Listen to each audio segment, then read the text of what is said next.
गया यूथ के लिए, बच्चों ने जिस तरह से पार्टिसिपेट किया जिला स्तर पर होने के बाद आज यहाँ पर फाइनलिस्ट में पहुँचे, किस तरह देखते हैं? आज आपने उनके भाषण को भी सुना, तो किस तरह उनके अनुभव को देखा आपने और किस तरह से देखा कि उनके अंदर किस तरह की प्रतिभाएं हैं? ये माय भारत विकसित भारत 2047 के तहत कार्यक्रम था। बच्चों ने बहुत अच्छे से अपनी बात को रखा है। कुछ बच्चे विषय से के पास थे, पर पूरा जैसा कि होता है थोड़ा बहुत कुछ न कुछ कमियां रह जाती है। फिर भी सारे पार्टिसिपेंट्स को मेरी तरफ से शुभकामनाएं। उन्होंने बहुत मेहनत के साथ अपनी बात को रखा है और ये जिला स्तर से चयनित होकर ज़िले से एक ही बच्चे को पार्टिसिपेट करना था और ये यहाँ पर आए। उन्होंने अपनी बात को, उनके पास जितना ज्ञान था उस बात को रखकर माय भारत विकसित भारत के ऊपर अपनी बात को रखा और इसमें जो सरकार की मंशा के अनुरूप प्रथम तृतीय जो है क्षितिजा अशोक वड़कुले हिंगोली से आई है, तृतीय कहफुला वारा शेख गढ़चिरौली, सेकंड है अंकित दत्तात्रेय खटाल, अनिकेत दत्तात्रेय खटाल, ये सतारा के हैं और एक है निर्भय धनंजय सोनार जलगांव से। ये लोगों ने अपना स्थान प्राप्त किया है। जो प्रथम द्वितीय और तृतीय में आए हैं उनको भी बधाई और जिन लोगों ने भाग लिया था उन सबको हमारी ओर से, नेहरू युवा केंद्र संगठन की ओर से बधाई। इस कार्यक्रम में मुख्य अतिथि के रूप में हमारे भारतीय सिनेमा जगत के प्रख्यात वेटरन एक्टर आदरणीय श्री रंजीत जी साहब आए और उन्होंने बच्चों को आशीर्वाद दिया। निश्चित रूप से बच्चों को और अधिक प्रेरणा मिली। रंजीत जी, आप क्या कहना चाहेंगे? आपका किस तरह का अनुभव रहा कि बच्चों के जो प्रतिभा है उसे देखते हुए आज आपने फर्स्ट, सेकंड और थर्ड अनाउंसमेंट किया जो विनर्स रहे आज के? जी, एक्चुअली मुझे बहुत खुशी हुई और मैं प्रिविलेज समझता हूँ कि मैं ऐसे बच्चे जो होनहार बच्चे हैं और विकसित भारत की फर्स्ट जो भी न्यू जनरेशन आने वाली है वो बहुत स्कोप है, बहुत अच्छा है और उनके माँ बाप ने भी बड़ी मेहनत की, बहुत प्यार दिया, उनको इनकरेज किया। तो इस तरह सारे हिंदुस्तान में ऐसी बात फैल जाए तो बहुत अच्छा होगा। And I wish them all the best, great, and I am thankful to sir and I am thankful to Ram भाई also who invited me and it was a great learning for me. Bollywood के कई हर programme में आप तो नज़र ही आते, लेकिन आज जिस तरह से आज बच्चों के साथ और मैं भारत इस कार्यक्रम में मौजूद होकर क्या अनुभव किया, क्या कुछ शेयर करना चाहेंगे? बॉलीवुड के हर प्रोग्राम में तो नज़र नहीं आता हूँ, बहुत कम जाता हूँ और ये आज का जो जैसे प्रोग्राम है ऐसे कुछ जो ये जो समाज के लिए होते हैं वहाँ जाता हूँ मैं एंड बहुत अच्छा लगा मेरे को और ऐसे प्रोग्राम होते रहने चाहिए। बहुत इनकरेजमेंट मिलती है, एक मोटिवेशन मिलती है, तो लगन भी होती है, बच्चों को भी इनकरेजमेंट होती है। तो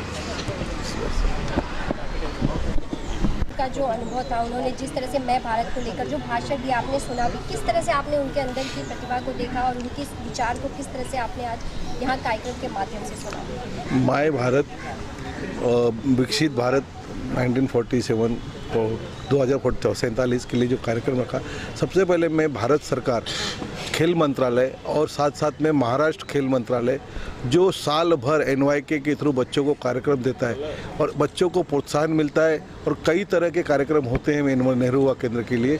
तो ये भारत सरकार का, महाराष्ट्र की जो NYK प्रकाश मनोरे साहब का मैं बहुत बहुत धन्यवाद अदा करना चाहूँगा कि साल में कई कार्यक्रम होते हैं और आज के जो हमारे जज थे डॉक्टर करुणाशंकर उपाध्याय जी और उनकी टीम जो हिंदी के वाइस चांसलर ने उन्हें बच्चों को चुना।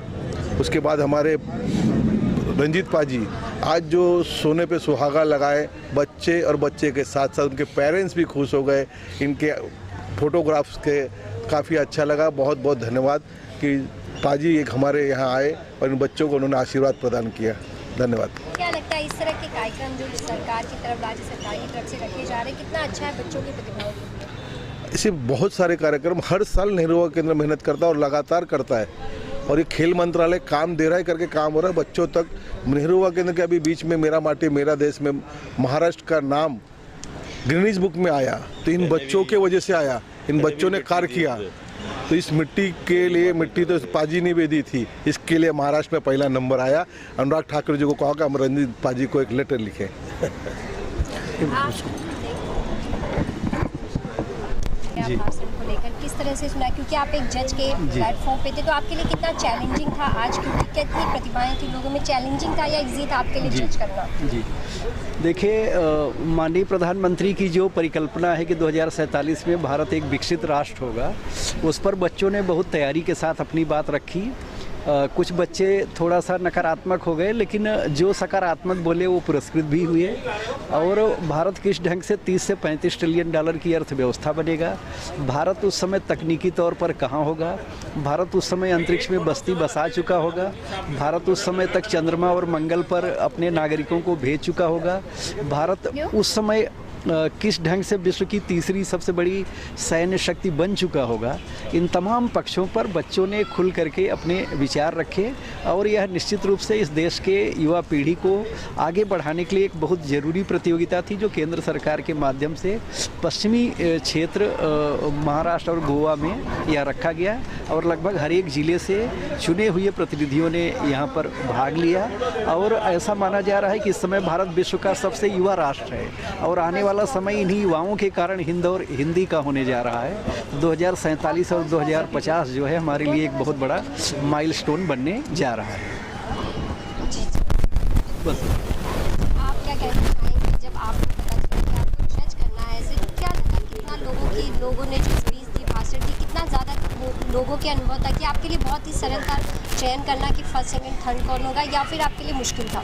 एक्चुअली हम टीचर लोग हैं तीनों भी यहाँ जज करने के लिए आए थे, तो हमारे रेगुलर जो बच्चे थे उनको उनमें से जज करना और ये जो पार्टिसिपेंट्स हैं उनको जज करने में थोड़ा अंतर है, क्योंकि ये जो रेंज है उनका बच्चों का 15-16 साल के से लेके 25-26 साल के बच्चे हैं। और अब जब हमने इनको सुना तो ऐसा लगा कि इन्होंने इतनी अच्छी तैयारी की है, इनको इतनी जानकारी जुटा ली है कि, और जैसे सर ने बात कही कि थोड़ा सा निगेटिव उसमें था, लेकिन वो निगेटिव भी मुझे लगता है कि थोड़ा असरदार किया उन्होंने, कि जिस तरह से प्रधानमंत्री जी ने बहुत सारी योजनाएं यहाँ लाई है, तो और कुछ युवाओं को, क्योंकि यही लोग हैं कि 2047 में हमको हमारे देश को एक महासत्ता बनाएंगे, तो उनके मन में क्या है ये अगर उनके प्रधानमंत्री के पास पहुंचता है तो डेफिनेटली नीति आयोग और वो लेके कुछ ना कुछ आएगा कि पॉजिटिवली उनकी तरफ देखेंगे, उनकी बात उनको सुनेंगे और कुछ ना कुछ अच्छा आएगा, ऐसा मुझे लगता है।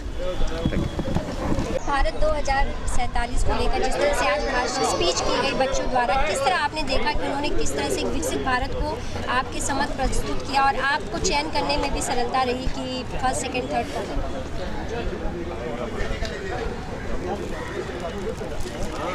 सबसे बड़ी चीज़ तो ये है कि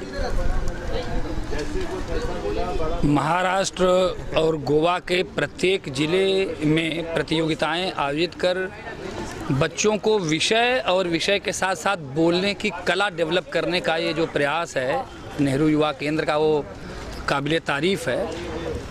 जहाँ तक विषय की बात है तो बच्चों की जो कल्पना शक्ति है कि 2047 में भारत कैसा होगा, कैसे विकसित राष्ट्र की श्रेणी में आएगा, उस तरह को लेकर बच्चों ने जो तैयारी की या उनके शिक्षकों ने जो उनकी तैयारी की, वो वाकई हमें समृद्ध करने वाली थी। और बच्चों ने अपने पूरे जोश और पूरे उत्साह, पूरी चेतना के साथ इसमें पार्टिसिपेट किया, और मेरे ख्याल से बच्चों ने बात ज़रूर की, लेकिन बड़ों को भी उनकी बातें सुनकर बहुत कुछ सीखने के लिए अवसर मिला ये। और जहाँ तक प्रतियोगिता को जज करने की बात है तो शिक्षक लगातार विद्यार्थियों के साथ इस तरह से कार्य करता रहता है, उसके लिए कोई बहुत बड़ी मुश्किल नहीं होती है। हाँ, ये ज़रूर है कि सबने इतना अच्छा बोला, उस अच्छे में से सबसे अच्छा चुनना थोड़ा सा मुश्किल ज़रूर था, लेकिन हमने उस मुश्किल को आसान किया। और प्रतिभागियों को तो वाकई बहुत बहुत साधुवाद कि उन्होंने इतनी मेहनत से ये किया। नेहरू युवा केंद्र भी इस बात के लिए साधुवाद का पात्र है कि वो बच्चों की प्रतिभा को निखारने का ऐसा प्रयास कर रहा है। धन्यवाद। आज आपके हाथ में फर्स्ट विनर है आप, और फर्स्ट प्राइज़ आपके हाथ में है। किस तरह की आपने तैयारी की थी विकसित भारत को 2047 को, किस तरह से आपने यहाँ पे प्रस्तुत किया? अभी मैं मुंबई में हूँ तो मुझे शाहरुख खान का एक डायलॉग याद आ रहा है कि वो किसी चीज़ को आप पूरे दिल से चाहो तो पूरी कायनात भी उसे आपको मिलाने में जुट जाती है। ये वही स्टोरी है कि मैं चाहता था, मैंने उसके लिए प्रयास किया था और मैं आज जीत गया हूँ। और मुझे ऐसा लगता है कि NYK का ये बहुत बड़ा, मैं उनका थैंक यू कहना चाहता हूँ कि उनकी वजह से ही मुझे ये प्लेटफॉर्म मिल सका। और 2047 तक हमारे देश को अगर विकसित करना है तो मुझे ऐसा लगता है कि सिर्फ इकोनॉमिकली डेवलप नहीं करना चाहिए, तो उसको हैप्पीनेस इंडेक्स में भी गिनना चाहिए। तो यही मेरा पर्सपेक्टिव था, जो मुझे लगता है कि वो स्टैंड आउट हुआ होगा।